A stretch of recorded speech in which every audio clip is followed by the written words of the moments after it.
Hari Om, and welcome to all the divine Atmajyotis to today's Bhagavadgita satsang. Today, we will continue our contemplation based on day 3 talk by sriprabhuji on the Sankhya Yoga. In the day 3 talk, the primary focus is on Karma Yoga and Sthita Prajna Lakshanas. So let us continue our contemplation from second question. What is Karma Yoga? How many kinds of actions are there? How karma can be yoga? So this is the question. Shall we begin from Savitri Amma? Okay, sir.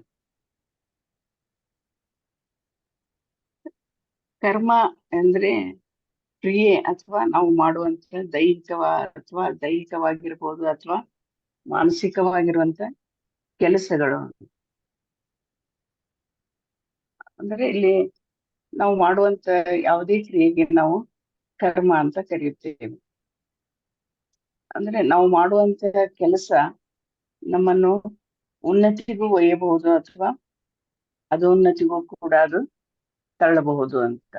ಅಂದ್ರೆ ನಾವು ಮಾಡುವ ಕೆಲಸ ಸರಿಯಾಗಿದ್ದರೆ ಅಥವಾ ಅದು ಒಳ್ಳೆ ಕೆಲಸ ಆಗಿದ್ದರೆ ಅದರಿಂದ ನಾವು ಉನ್ನತಿಯನ್ನು ಸಹ ಕೂಡ ಸಾಧಿಸಬಹುದು, ಇಲ್ಲ ನಾವು ಕೆಳಗಿನ ಇದಕ್ಕೂ ಹೋಗ್ಬಹುದು ಅಂತ. ಅಂದ್ರೆ ಕೆಲಸ ಸರಿ ಇರ್ಲಿಲ್ಲ ಅಂದ್ರೆ ನಮ್ಮ ಅಧೋಗತಿಯೂ ಕೂಡ ಆಗ್ಬಹುದು ಅಂತ.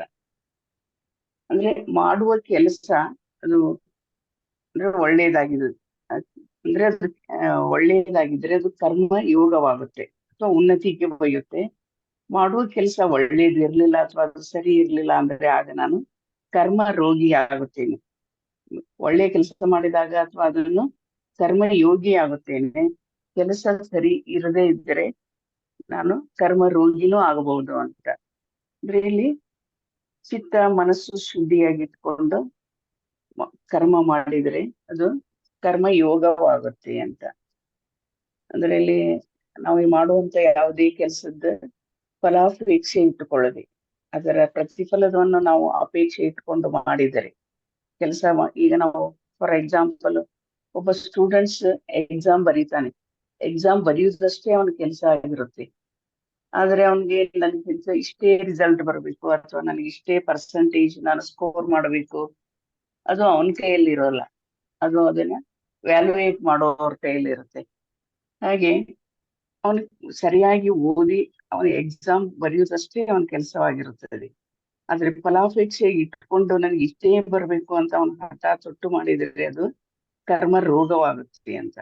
ಆದ್ರೆ ಎಷ್ಟಾಗುತ್ತೋ ನಾನು ನನ್ನ ಪ್ರಯತ್ನ ಮಾಡಿ ನಾನು ಈ ಪರೀಕ್ಷೆಯನ್ನು ಬರಿತೇನೆ ಅಂದಾಗ ಅದು ಕರ್ಮ ಯೋಗವಾಗುತ್ತೆ ಅಂತ.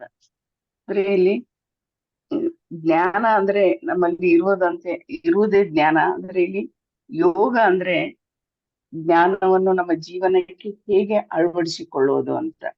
ಅಂದ್ರೆ ನಾವು ಕರ್ಮವನ್ನು ಮಾಡುವಾಗ ನಮ್ಮಲ್ಲಿ ಇರುವಂತ ಈ ಆತ್ಮಜ್ಞಾನವನ್ನು ಯೋಗದಲ್ಲಿ ಕ್ಷಣ ಕ್ಷಣಕ್ಕೂ ಅದನ್ನು ಯೋಗವನ್ನಾಗಿ ಮಾಡಿಕೊಳ್ಳುವುದು, ಅಂದ್ರೆ ಅಳವಡಿಸಿಕೊಳ್ಳೋದು. ಜ್ಞಾನವನ್ನು ಕ್ಷಣ ಕ್ಷಣಕ್ಕೆ ಅಳವಡಿಸಿಕೊಳ್ಳೋದು ಕೂಡ ಕರ್ಮ ಯೋಗವಾಗುತ್ತೆ ಅಂತ. ಅಂದ್ರೆ ಇಲ್ಲಿ ಭಗವಂತನಲ್ಲಿ ಒಂದಾಗಿ ಮಾಡುವುದು, ಅಂದ್ರೆ ಮಾಡುತ್ತಿರುವವನು ನಾನಲ್ಲ, ಮಾಡಿಸುತ್ತಿರುವವನು ಅವನು ಅಂತ ಎಲ್ಲವನ್ನು ಸಮರ್ಪಣಾ ಭಾವದಿಂದ ಮಾಡಿದಾಗ ಅದು ಕರ್ಮ ಯೋಗವಾಗುತ್ತದೆ ಅಂತ. ಆದ್ರೆ ಅದೇ ಕೆಲಸವನ್ನು ನಾವು ಒತ್ತಡದಲ್ಲಿ ಸಿಕ್ಕಿ ಹಾಕಿಕೊಂಡು ಇದನ್ನು ಮಾಡುವುದು ಅನಿವಾರ್ಯ, ಇದನ್ನು ಮಾಡಲೇಬೇಕು ಎಂಬ ಒತ್ತಡದಿಂದ ನಾವು ಕೆಲಸವನ್ನು ಮಾಡಿದಾಗ ಅದು ಕರ್ಮ ರೋಗವಾಗುತ್ತದೆ ಅಂತ. ಅಂದ್ರೆ ನಾವು ಮಾಡುವಾಗ ಯಾವುದೇ ಕೆಲಸ, ಅದು ಕೆಲಸ ಯಾವುದೇ ಇರಬಹುದು, ಮಾನಸಿಕವಾಗಿರ್ಬೋದು ಅಥವಾ ದೈಹಿಕವಾಗಿರ್ಬೋದು.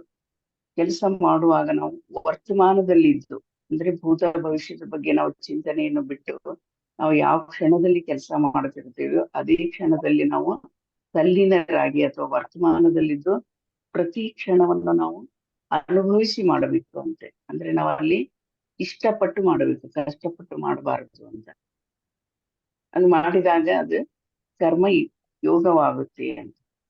ಇನ್ನು ಈ ಕರ್ಮವನ್ನು ಮಾಡುವಾಗ ನಾವು ಅಂದರೆ ಕಾಯ ವಾಚ ಮನಸ ಬುದ್ಧ ಈ 4 ಕ್ರಿಯೆಗಳು ಕೂಡ ಇಲ್ಲಿ ಕರ್ಮದ ಅಂದ್ರೆ ನಾವು ಮಾಡುವಂತ ಕರ್ಮವನ್ನು ಈ 4 ವಿಧವಾಗಿ ವಿಂಗಡಿಸಿರುತ್ತಾರೆ ಅಂತ.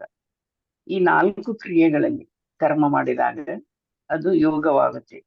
ಕಾಯ ಅಂದ್ರೆ ಇಲ್ಲಿ ನಾವು ಮನಸ್ಸು ಅಂದ್ರೆ ನಮ್ಮ ಎಲ್ಲ ಇಂದ್ರಿಯಗಳು ಕೂಡ ಅದರಲ್ಲಿ ಸಂಪೂರ್ಣವಾಗಿ ಕಾರ್ಯನಿರತವಾಗುತ್ತವೆ.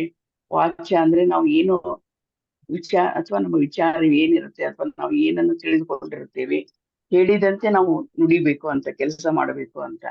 ಅಲ್ಲಿ ಮನಸ್ಸು ಬುದ್ಧಿಗಳನ್ನು ನಾವು ಸಂಪೂರ್ಣವಾಗಿ ವಿನಿಯೋಗಿಸಿಕೊಂಡು ತಲ್ಲೀನರಾಗಿ ಕೆಲಸ ಮಾಡಬೇಕು ಅಂತ. ಈಗ ವಚನದಲ್ಲಿ ಶರಣರು ಹೇಳ್ತಾರೆ ನಾವು ಮಾಡುವಂತ ಕೆಲಸ ಹೇಗಿರ್ಬೇಕು ಅಂತ. ಅಂದ್ರೆ ಇಲ್ಲಿ ಕಾಯಕವೇ ಕೈಲಾಸ ಅಂತ ಹೇಳ್ತಾರೆ. ಅಂದ್ರೆ ನಾವು ಯಾವುದೇ ಕೆಲಸ ಮಾಡ್ಬೇಕಾದ್ರೆ ಅಲ್ಲಿ ಪೂರ್ತಿಯಾಗಿ ತಲ್ಲೀನರಾಗಿ ಮಾಡಬೇಕು. ಅದನ್ನೇ ಕೈಲಾಸ ಅಂತ ತಿಳ್ಕೊಂಡು ಮಾಡ್ಬೇಕು ನಾವು ಮಾಡುವ ಕೆಲಸ. ಕಾಯಕದಲ್ಲಿ ನಿರತನಾದರೆ ಹರನನ್ನಾದರೂ ಮರೆಯಬೇಕು, ಗುರುವನ್ನಾದರೂ ಮರೆಯಬೇಕು ಅಂತ ಇಲ್ಲಿ ಶರಣರು ಹೇಳ್ತಾರೆ ತಮ್ಮ ವಚನದಲ್ಲಿ. ಅಂದ್ರೆ ಇಲ್ಲಿ ನಾವು ಕಾಯಕದಲ್ಲಿ ನಿರತರಾದಾಗ ಅಷ್ಟೊಂದು ನಾವು ತಲ್ಲೀನರಾಗಿ ಅಥವಾ ಅದರಲ್ಲಿ ಸಂಪೂರ್ಣ ಮಗ್ನರಾಗಿ ಅದರ ಬಗ್ಗೆ ನಾವು ತಲ್ಲೀನತೆಯಿಂದ ಕೆಲಸ ಮಾಡಿದಾಗ ಮಾತ್ರ ಅದು ಕರ್ಮ ಯೋಗವಾಗುತ್ತೆ ಅಂತ. ಅಂದ್ರೆ ಅಲ್ಲಿ ನಮ್ಮ ಮನಸ್ಸು ಲಯವಾಗಿರ್ಬೇಕು ಕೆಲಸ ಮಾಡುವಾಗ. ಅದೇ ನಾವು ಮಾಡುವಂತ ಕರ್ಮ ಯೋಗ ಅಂತ ಹೇಳ್ತಾರೆ. ಇಲ್ಲಿ ಪಂಚ ಯಜ್ಞಗಳು ಕೂಡ ನಾವು ಮಾಡುವಂತ ಕರ್ಮದಲ್ಲಿಯೇ ಅವುಗಳು ಕೂಡ ಇರುತ್ತವೆ ಅಂತ. ಈಗ ದೇವರ ನಾಮಸ್ಮರಣೆ ಮಾಡ್ಲಿ, ಮನನ, ನಿಧಿಧ್ಯಾಸವು ಕೂಡ ಒಂದು ಕರ್ಮ ಯೋಗವಾಗಿರುತ್ತೆ ಅಂತ. ಅಂದ್ರೆ ಇಲ್ಲಿ ಪೂರ್ತಿ ದೇಹ ಸಂಯೋಗವಾಗಿ ನಾವು ಮಾಡುವ ಕಾರ್ಯದಲ್ಲಿ ನಾವು ವರ್ತಮಾನದಲ್ಲಿದ್ದು ಮಾಡುವ ಕ್ರಿಯೆಯು ಕರ್ಮಯೋಗ ಅಂತ. ಅಂದ್ರೆ ಇಲ್ಲಿ ಉದಾಹರಣೆಗೆ ರಾಮ ಮತ್ತು ಹನುಮಂತ. ಅಂದ್ರೆ ಇಲ್ಲಿ ರಾಮ ಮಾಡುವುದು ಧರ್ಮದ ಕೆಲಸ, ಆದ್ರೆ ಇಲ್ಲಿ ರಾಮನ ಸೇವಕನಾಗಿ ಹನುಮಂತ ಮಾಡುವುದು ಕೂಡ ಧರ್ಮದ ಕೆಲಸವಾಗಿರುತ್ತದೆ ಅಂತ. ಅವನು ಕೂಡ ಧರ್ಮದ ಕೆಲಸವನ್ನು ಅಥವಾ ಅದು ಕೂಡ ಕರ್ಮ ಯೋಗನವಾಗಿಯೇ ಮಾಡುತ್ತಾರೆ ಅಂತ. ಅಂದ್ರೆ ಈ ದೇಹ ಒಂದು ಯಂತ್ರ ಅಂತ ನಾವು ತಿಳಿದು ಕೆಲಸವನ್ನು ಮಾಡಬೇಕು. ಇದನ್ನು ನಡೆಸುವವನು ಅಥವಾ ಇದರ ಚಾಲಕ ಭಗವಂತ. ಅಂದ್ರೆ ನಾವು ಮಾಡುವ ಕೆಲಸ ಜಗತ್ತಿಗೆ ಹಿತ ಕಾಯುವುದಕ್ಕಾಗಿ ಇರಬೇಕು. ಅಂದ್ರೆ ಕೆಲಸ ಮಾಡುವುದೇ ಈ ವಾಹನದ ಕೆಲಸ. ಬಾಹ್ಯ ಕರ್ಮ ಜಗತ್ತಿನ ನಾವು ಮಾಡುವಂತ ಕೆಲಸ ಜಗತ್ತಿಗೆ ಹಿತಕರವಾಗಿರಬೇಕು ಅಂತ. ಜಗತ್ತಿಗೆ ಹಾನಿ ಉಂಟಾಗುವ ಅಥವಾ ಯಾವುದೇ ಬೇರೆ ಕೆಲಸ ಅಂದ್ರೆ ಅದಕ್ಕೆ ಮಾರಕವಾಗುವಂತ ಯಾವುದೇ ಕೆಲಸವನ್ನು ನಾವು ಮಾಡಿದರೆ ಅದು ಕರ್ಮ ರೋಗವಾಗುತ್ತೆ ಅಂತ. ಅದೇ ಜಗತ್ತಿಗೆ ಹಿತ ಕಾಯುವಂತ ಕೆಲಸ ಮಾಡಬೇಕು. ಮತ್ತು ಆಂತರಿಕ ಕರ್ಮ ಅಂದ್ರೆ ಇಲ್ಲಿ ಧ್ಯಾನ, ಯಜ್ಞ ಮತ್ತು ಭಗವಂತನ ಸ್ಮರಣೆ, ನಿಧಿಧ್ಯಾಸ, ಆತ್ಮಾವಲೋಕನ ಹಾಗೂ ಈ ಆತ್ಮಜ್ಞಾನವನ್ನು ಪಡೆದು ಇತರರಿಗೂ ಕೂಡ ನೀಡುವುದು, ಇದು ಎಲ್ಲವೂ ಕೂಡ ಕರ್ಮಯೋಗವೇ ಆಗಿರುತ್ತದೆ ಅಂತ. ಇಂತಹ ಕೆಲಸಗಳನ್ನು ಮಾಡೋದ್ರಿಂದ ಈ ಕರ್ಮವು ಕೂಡ ಒಂದು ಯೋಗವಾಗಿ ಪರಿವರ್ತನೆಗೊಳ್ಳುತ್ತೆ ಅಂತ. ಇಷ್ಟೇ ಸರ್ ನಾನು ಹೇಳಿ. ಧನ್ಯವಾದ ಸಾವಿತ್ರಿ ಅಮ್ಮ. Thank you sir. ಪದ್ಮ ಅಮ್ಮ, ತಮ್ಮ ಅನಿಸಿಕೆ ಏನು? ಹರಿ ಓಂ.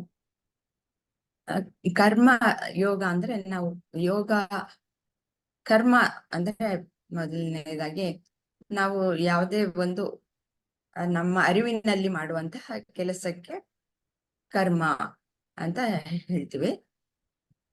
ಆ ಕರ್ಮ ನಾನು ದೇಹ, ಮನಸ್ಸು, ಬುದ್ಧಿ ಮಿತಿಯಲ್ಲಿ ಮಾಡಿದಾಗ ಅದು ಬಂಧನಕ್ಕೆ ಕಾರಣ ಆಗುತ್ತೆ. ಆ ಮಿತಿ ಇರೋದ್ರಿಂದ ಅದು ಅಜ್ಞಾನ, ಅವಿದ್ಯೆ. ಅದಕ್ಕೆ ನಾನು ಇನ್ನು ಹೆಚ್ಚು ಪಡಿಬೇಕು ಅನ್ನುವ ಆಸೆಗಳು ಹುಟ್ಕೊಳ್ತಾ ಹೋಗುತ್ತೆ. ಅದಕ್ಕೋಸ್ಕರ ಏನೇನೋ ಮಾಡ್ತಾ ಇರ್ತೀನಿ. ಆದ್ರೆ ಇದೆಲ್ಲ ಅದು ಇನ್ನೊಂದು ಮಾಡ್ತಾ ಹೋದ್ರು ಎಷ್ಟು ಮಾಡಿದ್ರು ಸಂತೃಪ್ತಿ ಅನ್ನೋದು ಸಿಗಲ್ಲ. ಯಾಕೆಂದ್ರೆ ಒಂದು ಪರಿಮಿತಿಯಲ್ಲಿ ಇರೋದ್ರಿಂದ ಮನುಷ್ಯ ಪೂರ್ಣ ಅದು ಅವನಿಗೆ ತಿಳಿದಿರಲ್ಲ. ಆದ್ರಿಂದ ಅದು ಕರ್ಮ, ಅದು ಕರ್ಮ ರೋಗ ಅಂತಂದ್ಬಿಟ್ಟು ಗುರುಜಿಗಳು ಹೇಳಿದ್ದಾರೆ. ಅದೇ ಆ ಪರಿಮಿತಿಯನ್ನು ದಾಟಿ ಅದು ಯೋಗವಾಗಿ ಪರಿವರ್ತನೆ ಮಾಡಿಕೊಂಡಾಗ, ಕರ್ಮ ಯೋಗವಾದಾಗ, ಅಂದ್ರೆ ಯೋಗ ಅಂತಂದ್ರೆ ಜೀವಾತ್ಮ ಪರಮಾತ್ಮನಲ್ಲಿ ಸೇರೋದು. ಆ ಆಧ್ಯಾತ್ಮ ನಾನು ಯಾರು ಏನು ಅನ್ನೋದನ್ನ ತಿಳಿದುಕೊಂಡಾಗ, ಮತ್ತೆ ಪ್ರಕೃತಿಯ ನಿಯಮಗಳನ್ನ ತಿಳ್ಕೊಂಡಾಗ ಅದು ಹೀಗೆ ಇರೋದು ಅನ್ನುವ ಒಂದು ಸಮಾಧಾನ ಬರುತ್ತೆ. ಮತ್ತೆ ನನ್ನ ನಿಜವಾಗಿಯೂ ನನ್ನ ಕರ್ತವ್ಯಗಳು ಏನು ಅನ್ನುವುದರ ಅರಿವು ಸಹ ಆಗ ಉಂಟಾಗತ್ತೆ. ಆಗ ಮಾಡುವ ಕೆಲಸಗಳೆಲ್ಲವೂ ಯೋಗವಾಗಿ ಪರಿವರ್ತನೆ ಆಗತ್ತೆ. ಅದೆಲ್ಲ ಭಗವಂತನ ಕೆಲಸಗಳು ಅನ್ನುವುದಾಗಿ ಮಾಡೋದ್ರಿಂದ ಅಲ್ಲಿ ಪರಿಪೂರ್ಣತೆ ಇರೋದ್ರಿಂದ ಮನುಷ್ಯ ಸಮಾಧಾನವಾಗಿ ಇರ್ತಾನೆ. ಅವನ ಅದನ್ನ ಯೋಗವಾಗಿ ಪರಿವರ್ತಿಸಿಕೊಳ್ತಾನೆ. ಈ ಯೋಗದಲ್ಲಿ ಹೇಗೆ ಯಾವಾಗ್ಲೂ ಈಗಷ್ಟೇ ನಾವು ಓದಿದ ಪಠಣ ಮಾಡಿದ ಒಂದು 3 ಶ್ಲೋಕಗಳ ಬಗ್ಗೆ ಸಹ ಗುರುಜಿಗಳು ಹೇಳಿದ್ದಾರೆ. ಹೇಗ್ ಮಾಡ್ಬೇಕು ಕರ್ಮ ಅಂತಂದ್ರೆ, ಕರ್ಮವನ್ನ ಮಾಡ್ಬೇಕು ಆದ್ರೆ ಫಲಕ್ಕೆ ಅಂಟ್ಕೊಳ್ಬಾರ್ದು. ನಮ್ಗೆ ಏನ ಒಂದು ಕೆಲಸವನ್ನು ಮಾಡೋದಕ್ಕೆ ಸ್ವಾತಂತ್ರ್ಯ ಇದೆ, ಆದ್ರೆ ಆ ಫಲ ಹೆಚ್ಚು ಕಡಿಮೆ ಆಗುವ ಸಾಧ್ಯತೆ ಇದೆ. ಅದು ಬೇರೆ ಬೇರೆ ಏನೋ ಕಾರಣಗಳಿಂದ ಅದು ಏರುಪೇರಾಗುವ ಸಾಧ್ಯತೆ ಇದೆ. ಹಾಗೆ ನಾನು ಎಕ್ಸ್ಪೆಕ್ಟೆಡ್ ರಿಸಲ್ಟ್ ಬರಲಿಲ್ಲ ಅಂತ ಬಿಟ್ಟು ಅದಕ್ಕೋಸ್ಕರ ನಾನು ಯೋಚನೆ ಮಾಡುವಂತಹ ಪ್ರಮೇಯ ಇಲ್ಲ. ಅದು ಮಾಡಬಾರ್ದು. ಮಾಡಿದ್ರೆ ಅವಾಗ ದುಃಖಕ್ಕೆ ನೀನು ಒಳಗಾಗ್ತೀಯ ಅನ್ನುವುದು ಇದರ ಅರ್ಥ. ಆದ್ರಿಂದ ಫಲಕ್ಕೆ ಅಂಟ್ಕೊಳ್ಬಾರ್ದು. ಮತ್ತೆ ಯಾವುದೇ ಕರ್ಮವನ್ನು ಮಾಡಿದ್ರೆ ಮನಸ್ಸನ್ನ ಸಮತ್ವದಲ್ಲಿ ಇಟ್ಕೊಳ್ಬೇಕು. ಈಕ್ವಾನಿಮಸ್ ಸ್ಟೇಟ್ ಆಫ್ ಮೈಂಡ್ ಇಟ್ಕೊಂಡಾಗ ಆಗ ಆ ಮಾಡುವ ಕೆಲಸ ಸರಿಯಾಗಿ ಮಾಡ್ತೀವಿ, ಕುಶಲತೆಯಿಂದ ಮಾಡ್ತೀವಿ, ಪರಿಪೂರ್ಣತೆಯಿಂದ ಮಾಡ್ತೀವಿ. ಆದ್ರಿಂದ ಸಮತ್ವ ಭಾವ ಬಹಳ ಅಗತ್ಯ. ಅದಕ್ಕೆ ನಾನು ಅಂಟ್ಕೊಂಡಿರಲ್ಲ ಅವಾಗ. ಆ ರೀತಿಯಾಗಿ ಮಾಡೋದು ಕರ್ಮಯೋಗ. ಮತ್ತೆ ಕುಶಲತೆ ಸಹ ಹೆಚ್ಚಾಗಿ ಇರುತ್ತೆ ಅಲ್ಲಿ. ಈ 3 ಅಂಶಗಳನ್ನು ಒಳಗೊಂಡಿರುತ್ತೆ. ಆವಾಗ ಅದು ಕರ್ಮಯೋಗವಾಗುತ್ತೆ. ನಾನು ಮಾಡ್ತಾ ಇರೋ ಕೆಲಸಗಳೆಲ್ಲ ಭಗವಂತನ ಕೆಲಸಗಳು ಅಂತ ಹಾಗೆ ಮಾಡ್ತಾ ಮಾಡ್ತಾ ಹೋದಾಗ ಮನಸ್ಸು ಶುದ್ಧವಾಗುತ್ತೆ. ಶುದ್ಧವಾದಾಗ ಪರಮಾತ್ಮನ ದರ್ಶನ ಆಗುತ್ತೆ.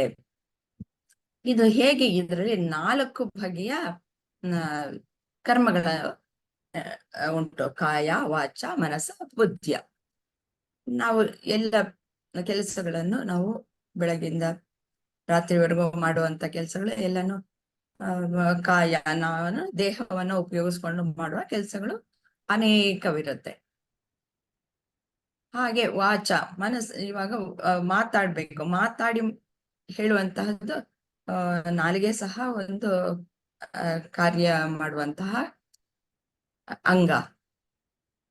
ಅದರ ಮೂಲಕ ನಾನು ಅನೇಕ ಕೆಲಸಗಳನ್ನ, ಕರ್ಮಗಳನ್ನ, ಕ್ರಿಯೆಗಳನ್ನ ಮಾಡ್ತೀನಿ.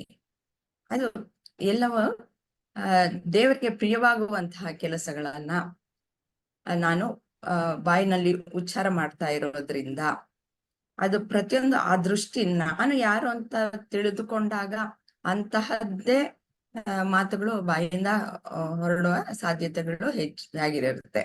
ಆದ್ರಿಂದ ಮನಸ್ಸಿನಲ್ಲಿರುವ ಕೆಟ್ಟ ಆಲೋಚನೆಗಳು, ವಾಸನೆಗಳೆಲ್ಲ ಹೋಗಿ ಪರಮಾತ್ಮನ ಭಕ್ತಿ ಮತ್ತೆ ಪರಮಾತ್ಮನ ಕೆಲಸ ಇದು ಅನ್ನೋದು ಅಲ್ಲಿ ರಿಜಿಸ್ಟರ್ ಆಗುತ್ತೆ. ಈ ವಾಸನೆಗಳು ಅಲ್ಲಿ ಕೂರೋದ್ರಿಂದ ಆ ಮನಸ್ಸು ಶುದ್ಧವಾಗುತ್ತೆ. ಹೀಗೆ ಮನಸ್ಸಿನಲ್ಲಿ ನಾವು ಯಾವುದೇ ಒಂದು ಕೆಲಸ ಮಾಡ್ಬೇಕಾದ್ರೂ ಮೊದಲು ಮನಸ್ಸಿನಲ್ಲಿ ಮಾಡ್ಕೊಂಡಿರ್ತೀವಿ. ಆ ಮನಸ್ಸಿನಲ್ಲಿ ಶುದ್ಧ ಭಾವನೆಯಿಂದ ನಾವು ಆಲೋಚನೆಗಳನ್ನು ಮಾಡ್ತಾ ಹೋದಾಗ ಮನಸ್ಸಿನಲ್ಲಿರುವ ಕಸ ಎಲ್ಲ ಹೋಗುತ್ತೆ. ಅದು ಪರಿಶುದ್ಧವಾಗಿ ನಿರ್ಮಲವಾಗುತ್ತೆ. ನಿರ್ಮಲವಾದ ಮನಸ್ಸಿನಲ್ಲಿ ಪರಮಾತ್ಮನ ಯಾವ ಒಂದು ಅರಿವು ಹೆಚ್ಚಾಗಿ ಪ್ರಕಾಶಿಸುತ್ತೆ. ಮತ್ತೆ ಬುದ್ಧಿಯಲ್ಲಿ ಆಲೋಚನೆಗಳು ಅಷ್ಟೇ ಸರಿಯಾದ ನಿರ್ಧಾರವನ್ನು ತೆಗೆದುಕೊಳ್ಳೋದಕ್ಕೆ ಅದು ಸಹಾಯಕವಾಗುತ್ತೆ. ಹೀಗೆ 4 ಬಗೆಯ ಕ್ರಿಯೆಗಳನ್ನ ನಾವು ಮಾಡ್ತೀವಿ. ಇವುಗಳೆಲ್ಲವೂ ಪರಮಾತ್ಮನ ಕೆಲಸಗಳು. ನಾನು ನನ್ನ ನಿಯಂತ್ರಣದಲ್ಲಿ ಯಾವುದು ಇಲ್ಲ, ನಾನು ಅಂತ ಅನ್ಕೊಂಡಿದ್ದೀನಿ. ಆದ್ರಿಂದ ನಾನು ದೇಹ ಮನಸ್ಸು ಬುದ್ಧಿಯ ಪರಿಮಿತಿಯಲ್ಲಿ ಮಾಡ್ತಿದ್ದೀನಿ.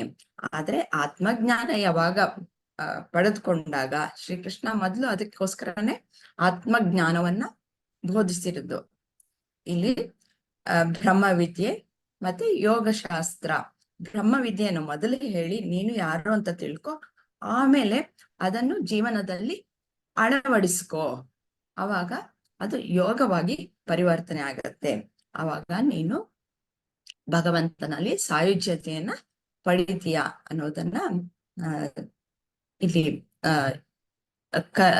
ಕರ್ಮವನ್ನ ಯೋಗವಾಗಿ ಪರಿವರ್ತಿಸುವುದು ಅನ್ನೋದಕ್ಕೆ ನನ್ನ ತಿಳುವಳಿಕೆ. ಹರಿ ಓಂ. ಧನ್ಯವಾದ ಅಮ್ಮ. Krishnaji. Yeah. So, what is Karma Yoga? How many kinds of action? How Karma? Okay. So, Karma Yoga is something like performing an action with union. So, what I mean by that is, once we get jnana, that is, we truly not the body and the mind, the thought process, and everything. So we have learned that jnana. So, but just learning would not help. So applying that, Guruji says, Atma, knowing Brahman and consciousness is knowledge. Application of that is Karma Yoga. So it's like a science and technology. That's what Karma Yoga mean it is. So Karma Yoga, like we can perform through three. We have to make it union in the three aspects. That is, yeah, through head. Head means like thinking, intellectual.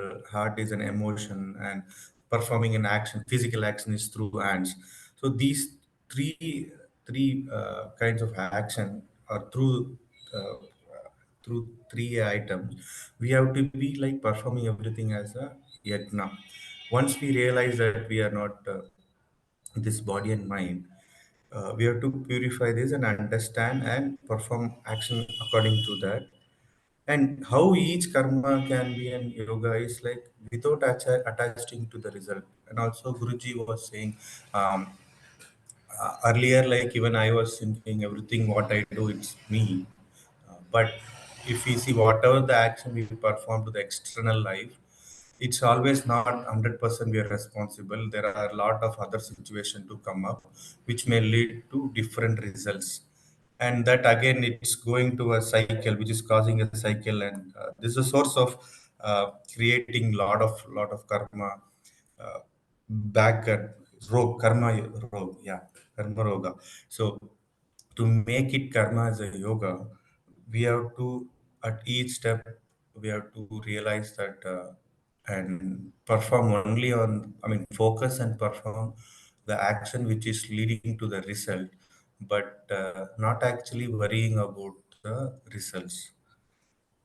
So if we worry and we take care entire thing, we think and we are responsible for everything. That will lead to again cycles of the things and create again a lot of impressions. So that's my understanding. Wonderful. Thank you very much, Krishnaji. Thank you. So let's first understand karma and then the yoga. So what is karma? As many of you have defined, action. So the world that we live in is constantly a world of action. There is always something happening in this world. When you notice this world, the world is not a static place. There's always something happening. And you, in terms of the body and the mind, are also part of the world. And in that also, there's always something happening. Is it not? If you simply notice, in your mind, constantly thoughts are appearing, disappearing.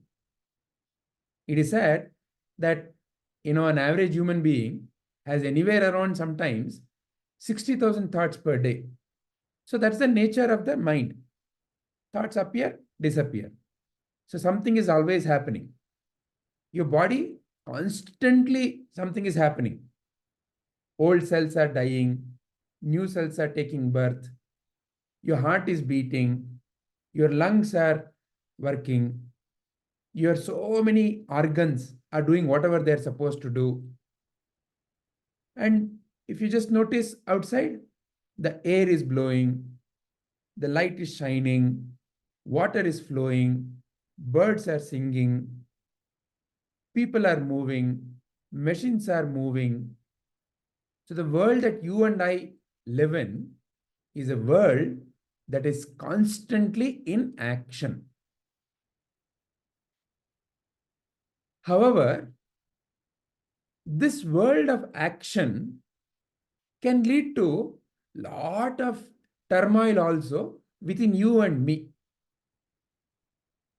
When it is leading to turmoil within you and me, you and I have to figure out the source of the turmoil.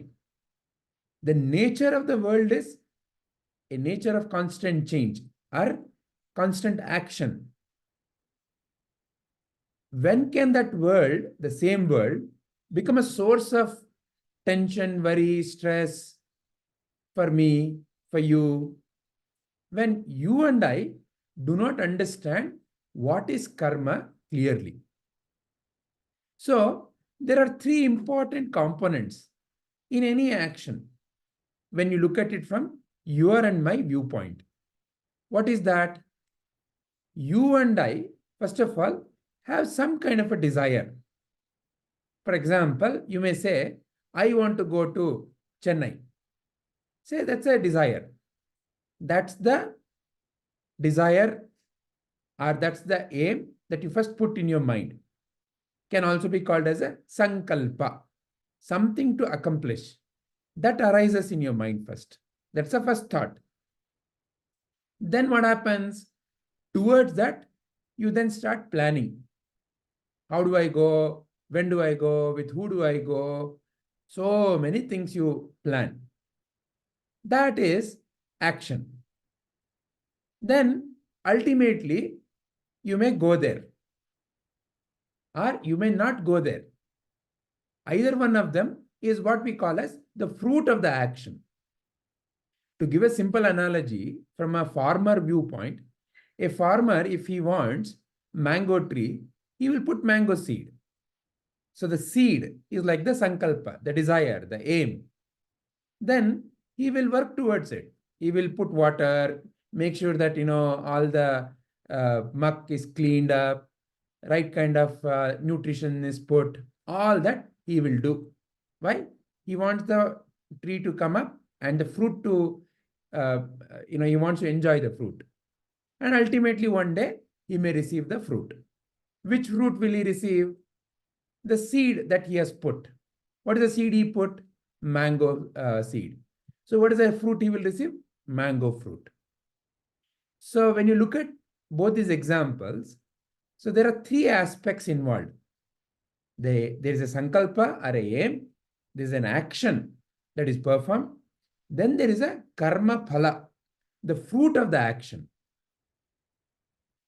And when you examine what causes turmoil to you and me, and who is doing all this?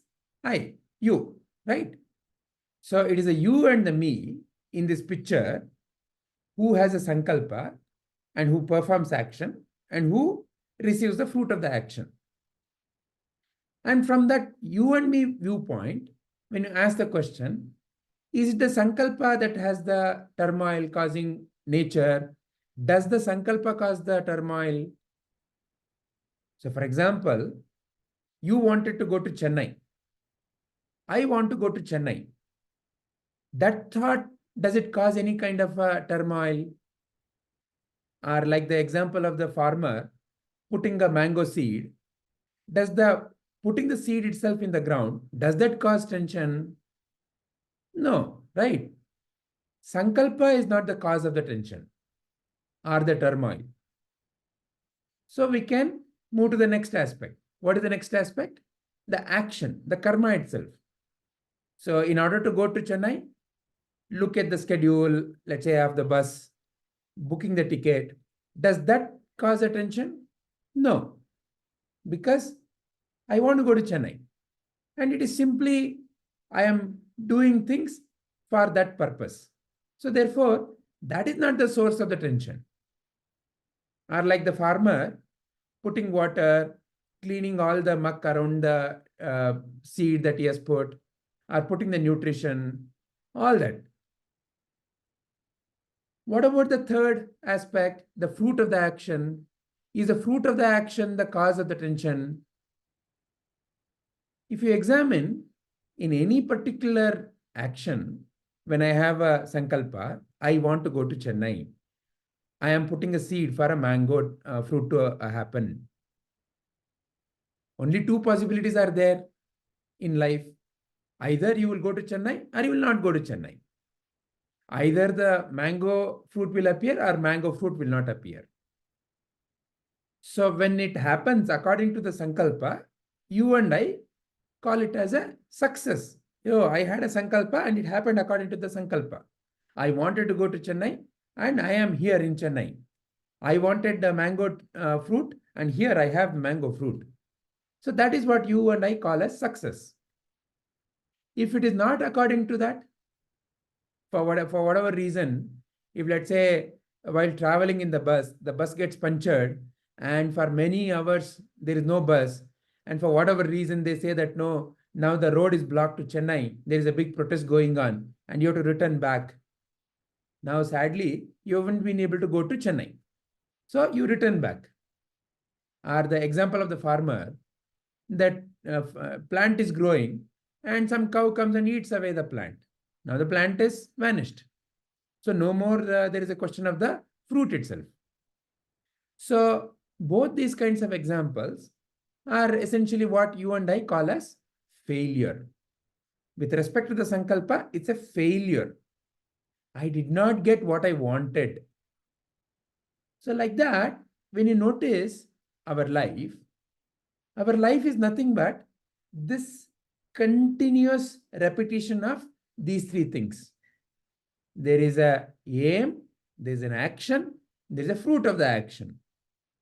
And if, let's say, the fruit of the action is in accordance to what we want, we may want more of that. If it is not in accordance to that, we want to ask why it is not so and how can I get that what I wanted. So repetition. So when you look at the life, it is simply a repetition of aim, action, result. Aim, action, result. Is it not? This is what you and I call as the cycle of karma, the karma chakra. A repetition of these three are continuously happening. Just notice your life. Everything that is happening in your life is a repetition of these three. And one has led to the other. When you enjoyed that mango fruit, you might have felt, wow, mango is so nice. And you might have put more mango seeds. And now you're caring for more mango trees. So like that, life is a continuous repetition of aim, action, result. Aim, action, result.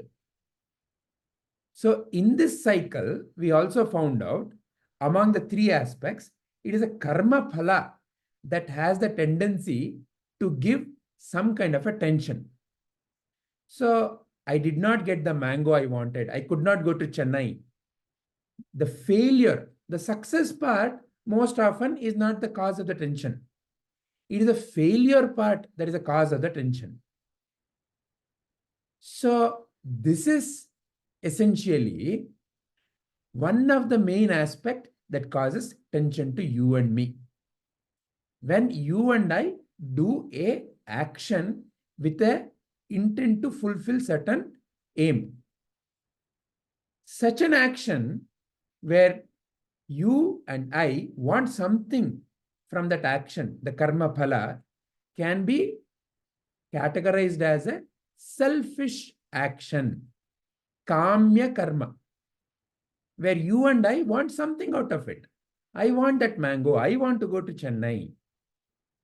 Nothing right or wrong about it. It is not saying it is right or wrong. But the first thing to understand is which part of this cycle is causing the tension to me. It is the fruit of the action. So therefore, the very first teaching is do your action without the attachment to the fruit of the action. Does it mean that I have to give up on aiming to go to Chennai or wanting to grow a mango tree? No, that is not what Sri Krishna is teaching, or that is not what our Sadguru is teaching. What is the teaching? Give up the attachment to the fruit of the action. Meaning what? Meaning, realize that life is like a game of cricket, a game of football, a game of chess, whatever the game that you like.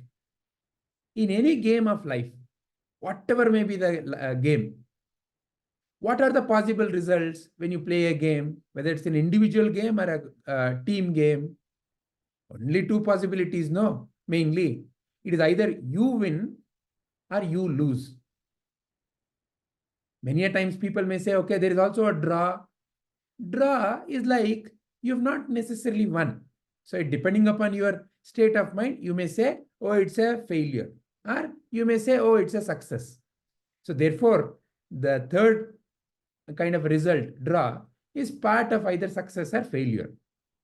So like that, when you play any game, you have either success or failure. Now the question for you and me is it at all possible to play a game where there is neither success nor failure? Would that be called as a game at all? A game that produces no result? And when the nature of the game is to produce either success or failure, if I keep cribbing and if I keep wanting only one part of that result and do not want the other part, what would I be called as? If I come to play a game and I say, look, in this game, only I want to win. Would that be called as a fair approach? No, right? So therefore, I have to realize that in game of life, success and failure both are there, and I have to learn to accept both. That is another way of saying, give up the attachment to the fruit of the action. When success comes, I am good, okay with it. When failure comes, I'm equally good and okay with it. When success comes, I can celebrate and find out what are the good things that happened and what is the next aim I want to put in my life. When failure comes, I can examine what are the reasons why the failure happened and how I can improve. That's all you and I have the ability to do. Nothing else, right? I cannot keep on cribbing about why I failed, why for me, why only me. So this is the first aspect of karma yoga. So the one which caused the tension to me is the fruit of the action.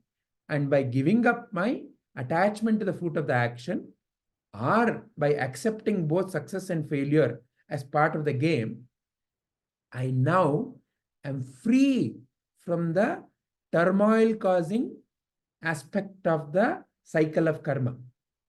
Sankalpa is not the turmoil. Action is not the turmoil. It is a karma phala, the fruit of the action. That is a one which can cause the turmoil. And now you and I can be free from that. This is when we look at the action from the viewpoint of the kamya karma, selfish action. But this kamya karma, even when you are performing kamya karma, you can be free. But now, the most important question that you and I also have to ask is that all to life? I am performing some action, and as long as I am giving up my result attachment, is that all? will this cycle keep continuing? Is there ever a freedom from this cycle itself? When such a question takes root in you, when you have started realizing, what is this? Life seems to be simply a repetition. How can I be really free from this? Is there more to me than simply being part of this cycle? When you and I have that question leads you to realize and ask the question, what is the ultimate purpose of life? What is that you and I truly want out of life? And when you examine that question, you and I can say the true purpose, or the one thing that ultimately all of us want, is some kind of a total freedom. I'm so sick and tired of doing this again and again and again. We say no many a times. I'm so sick and tired of cooking in the kitchen. Today I want a break. Either you cook or, let's go out and eat. Sometimes we have a tendency to say like that, no? Or sometimes we say, I'm so sick and tired of every day traveling to office. Today I want to take a break. I will not travel. I will sit at home and I work from home. Or we say, no, I want to totally go away from all this. Go and take a vacation and somebody else will take care of everything. So we want to be away, to be free. But by taking a temporary break from the kitchen or from traveling or by taking a vacation, have you and I truly become free? It is a temporary freedom. That too, if everything goes well. Even when taking a vacation, so many things can cause turmoil. Many a times, we want to go and relax in so-called vacation, but the very planning for the vacation and going there and then there, if something goes wrong, again the turmoil. So vacation itself need not have to be a way of escaping. There is a way in which your this very moment and your very next moment and all the other moments can be that source of freedom, is what all the great masters have realized and are living, and it is their teaching. And how to get there? That is where selfless action, nishkama karma, an action that doesn't have a fruit for me kind of a feeling. An action where it is for the benefit of the other. Nishkama karma. So it's the same cycle again here. There is a sankalpa. There is a action. There is a fruit also. But here, I am not the one who is expecting the fruit of the action.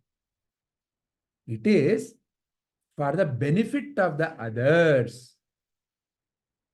This is the secret for total freedom, or what is called as performing the action with the yajna bhava.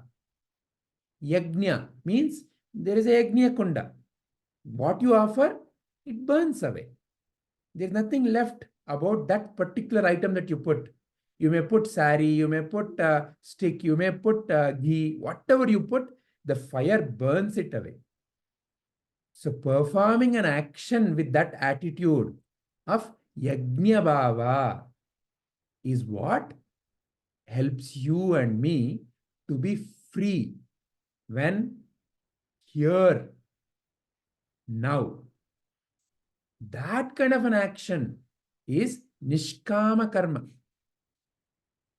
The fruit of the action is for the benefit of the others.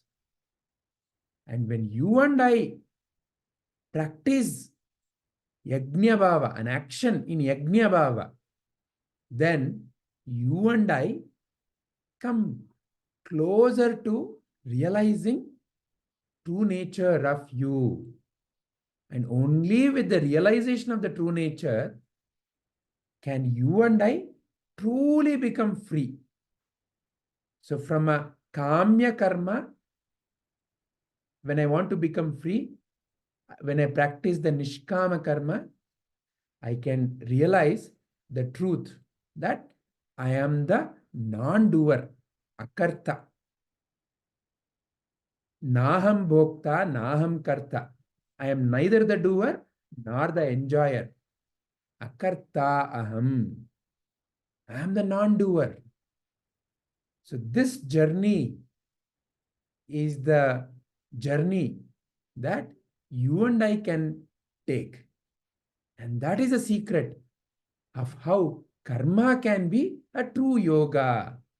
Yoga means what? Union. There is no separation.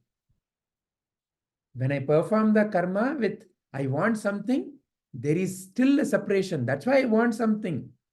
I want to gain something and I don't want to lose something in life.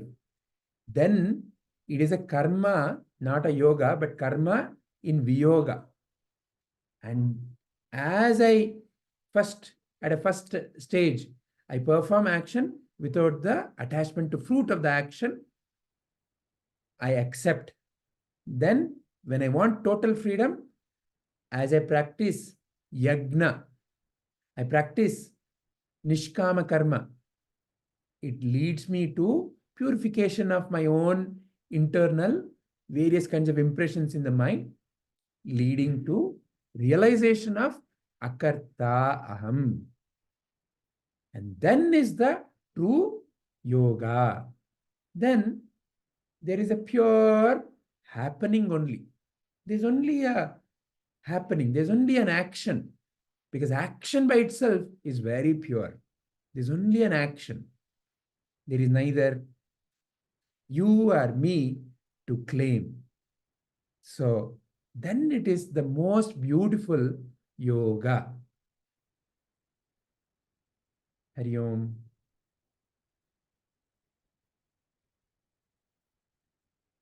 Anyone has any question or anything else to add? Yeah, Vijayji. So one thing, so there are many thoughts coming up, and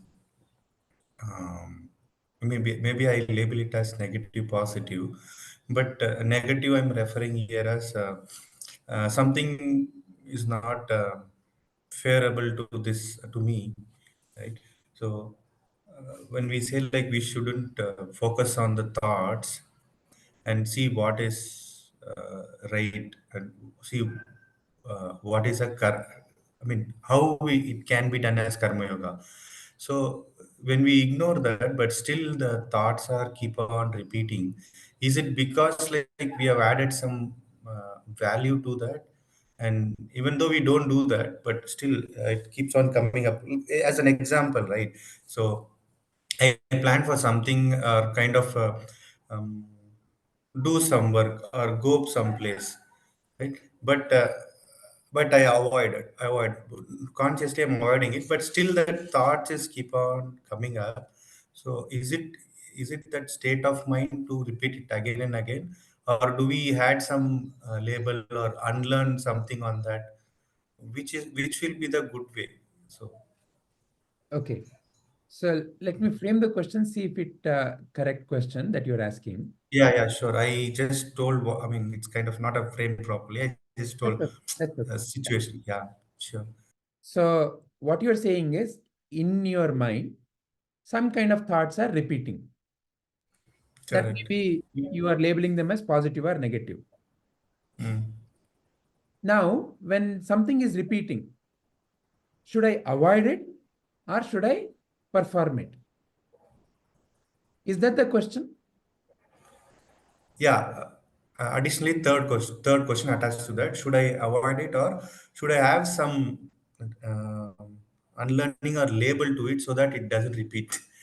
Because end of the day, I'm not going to do that, but it disturbs my energy. That's how I feel it. Though I'm not going to do that particular thought or perform action based on that particular thought, but it still comes up in. I avoid comes up in which is not necessary, right? So I feel like something is coming to me, which is anyway I'm going to disapprove or not going to take action upon that. So I think there's something like I'm attaching. I'm not quite really sure. That's why it is repeating. But so how do we go through this? That way, it is not coming to me, which is Wonderful. not useful and which is wasting my energy. Actually, kind Wonderful. of a Very nice. body, Understood. mind, energies. So say for example, um, can you give an example of a particular? So as an Yeah. yeah. So.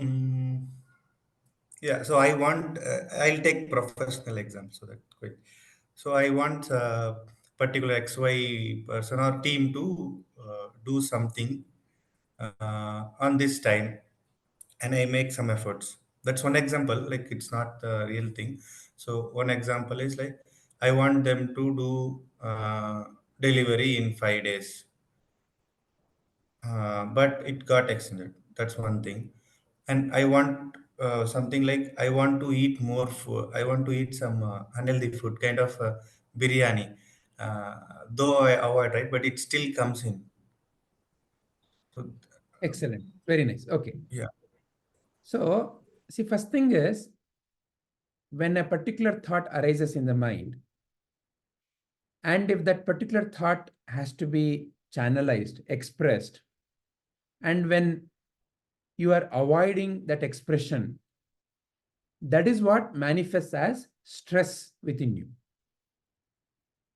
Stress is simply the thought which could not be expressed as an action. That is what causes the stress in life. It's simply a gap between your thought and your action. If a thought comes and it simply expresses as an action, there is no stress. A thought comes, but there is a lot of should I not, should I not, can I not. All these things Correct. can cause a lot of stress.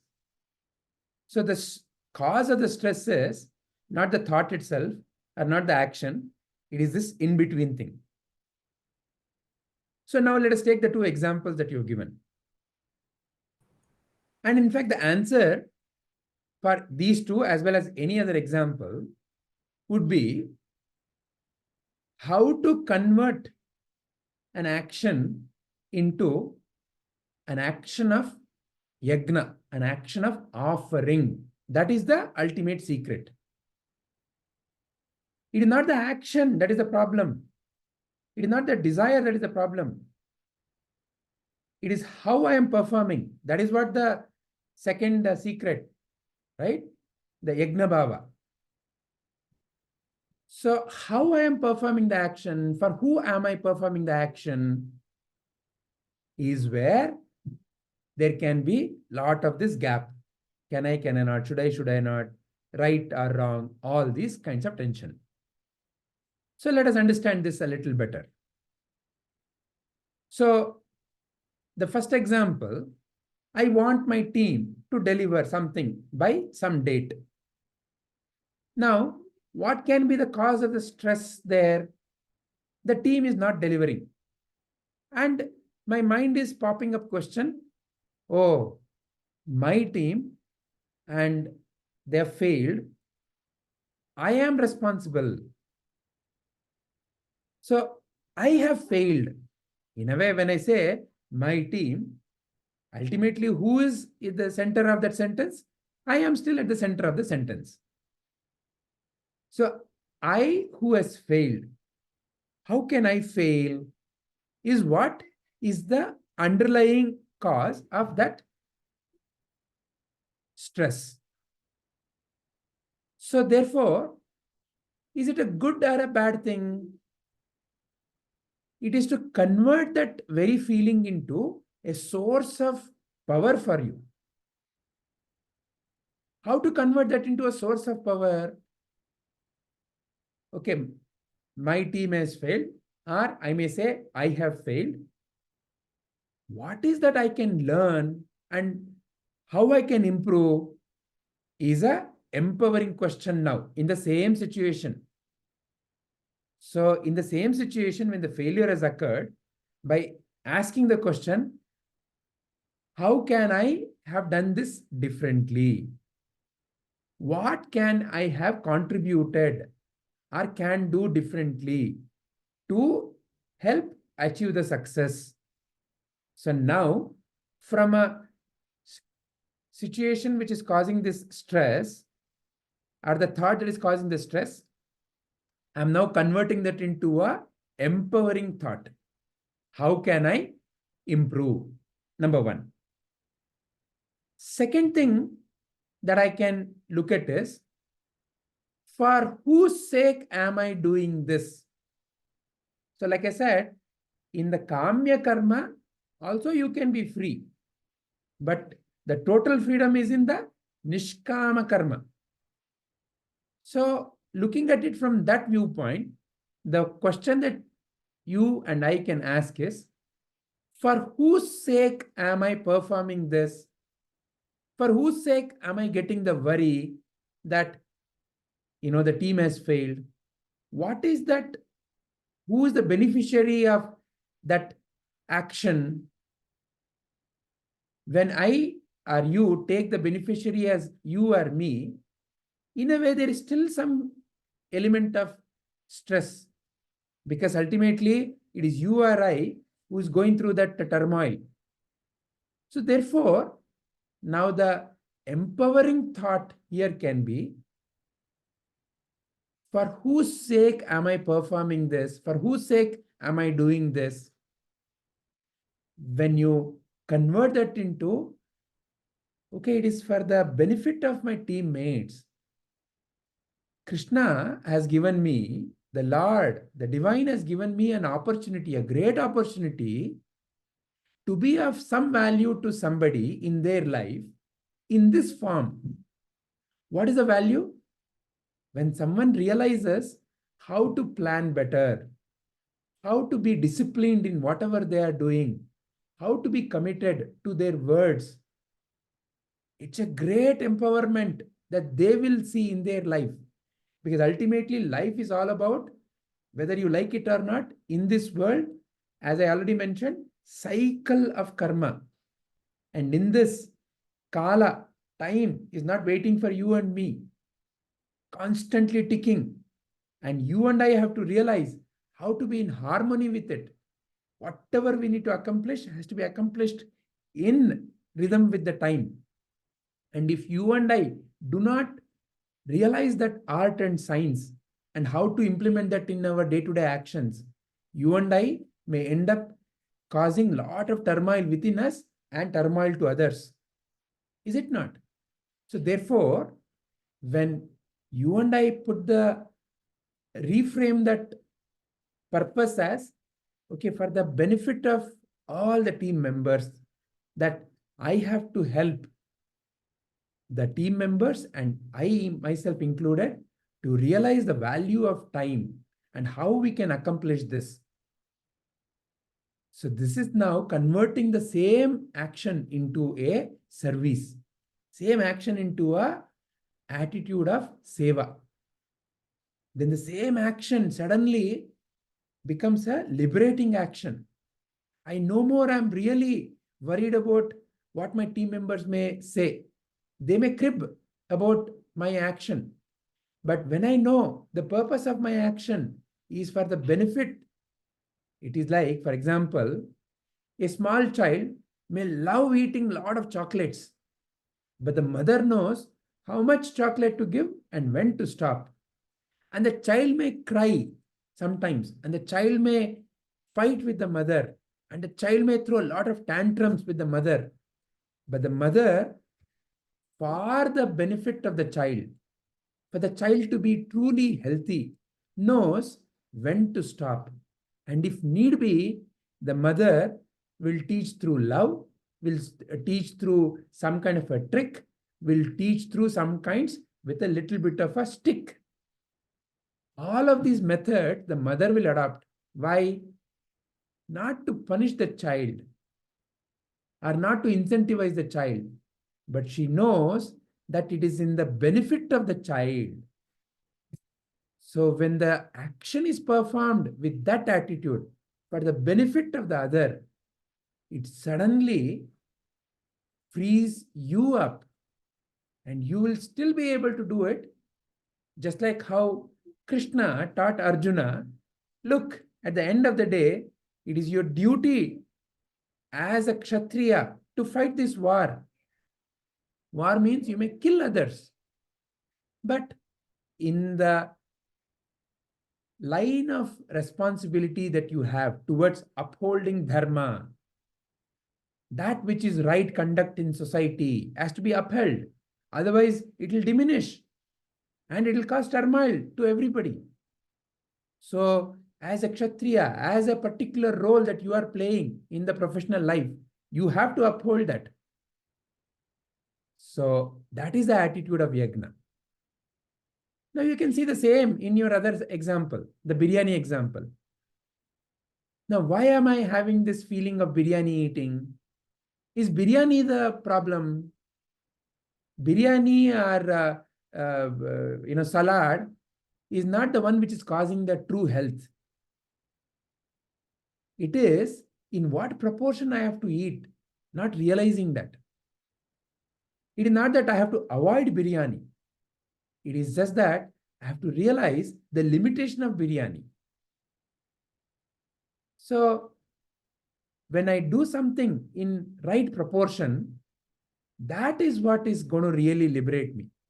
That's why Sri Krishna says, Samatvam yogam uchyate. Equanimity. Equanimity what? Equanimity means what? I know what is the right balance. I know when to use the stick.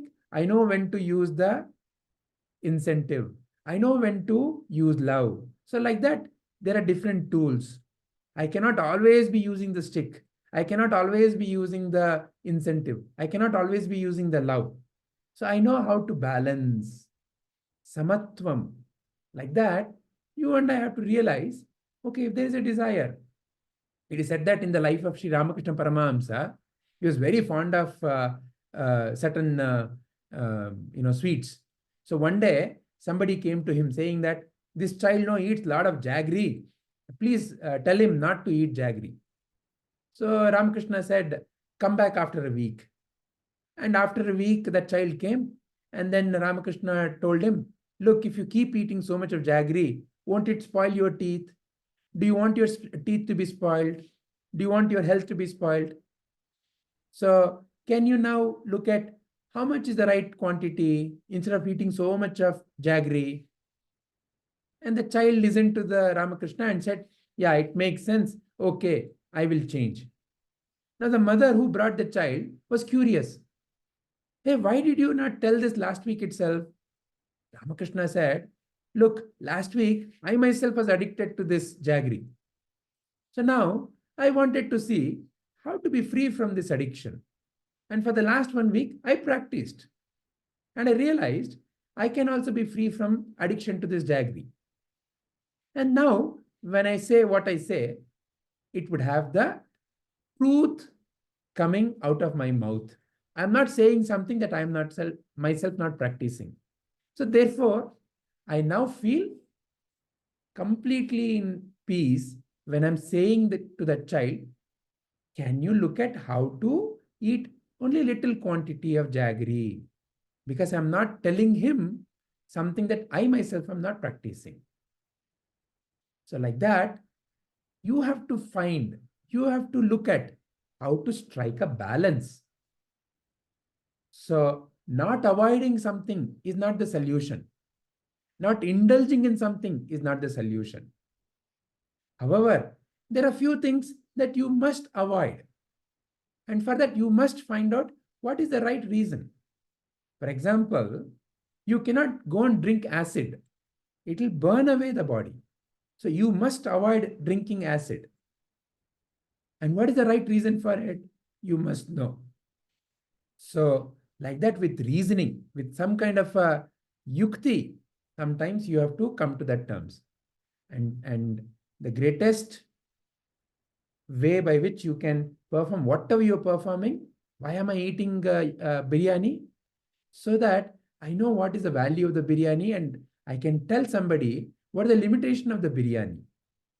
And I want to realize that. And I can tell somebody with confidence that you can come in and out of eating biryani habit. And I myself have practiced it. I know it. And why am I doing all that? For the benefit of this world, for the Loka Kalyana. So like that, when you turn whatever you're doing into a attitude of service, a yagna bhava, that naturally then liberates you. Is this bringing clarity to Krishna ji? Yeah, yeah. So what is the summary of what you felt and realized? So I feel it's equanimity. So, and also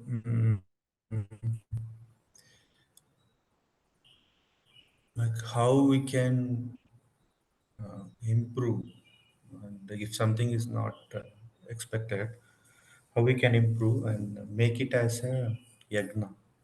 So having the yagna bhava and performing action when something is not like expected, and having the balance, knowing like having a food with larger quantity, and like you would see the side effects like increase in weight and something heartburn, many things. So it shows that it is not right fit. So what is at least first step we can do is like what is the uh, reduce the quantity or whatever, so on, so, or reduce some spices or other thing, and see what fits in your body and what's actually good to your body at least first. So, and you can also like perform that as an agna, like someone is having it, that like if they are coming to me or so and so, right, we can also say this is how we have to proceed with the next step. And that way we are not completely ignoring also, it's adding a tag and it's coming back and again. And then this is kind of renaming the tag, saying like, okay, I'm not avoiding, but I'm realizing this is bad, and this quantity is little bit okay. And then day by day it has to be kind of removed, which is not really needed.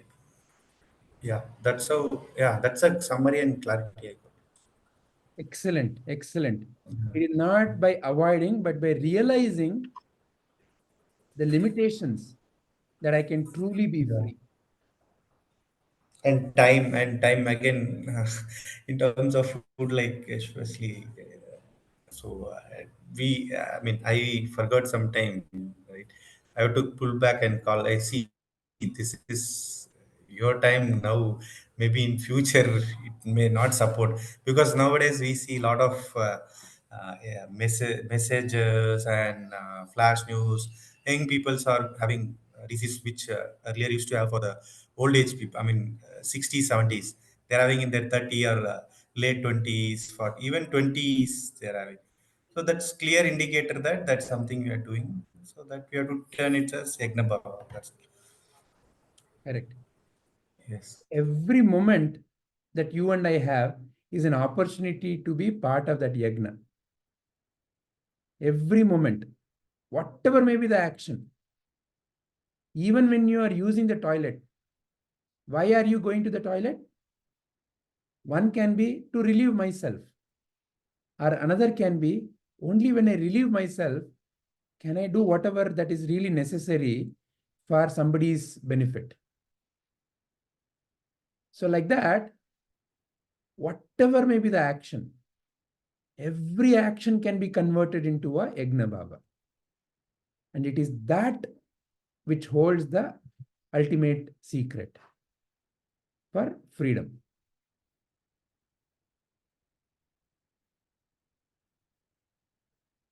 All right. Savitri amma, Padma amma, anything else? ನಿಮ್ಮ ಕಡೆಯಿಂದ ಏನಾದರೂ ಬೇರೆ ಇದೆಯಾ? ಏನಿಲ್ಲ sir. ಆಗಲಿ. ಹಾಗಾದರೆ let us end our today's contemplation here. Hari Om.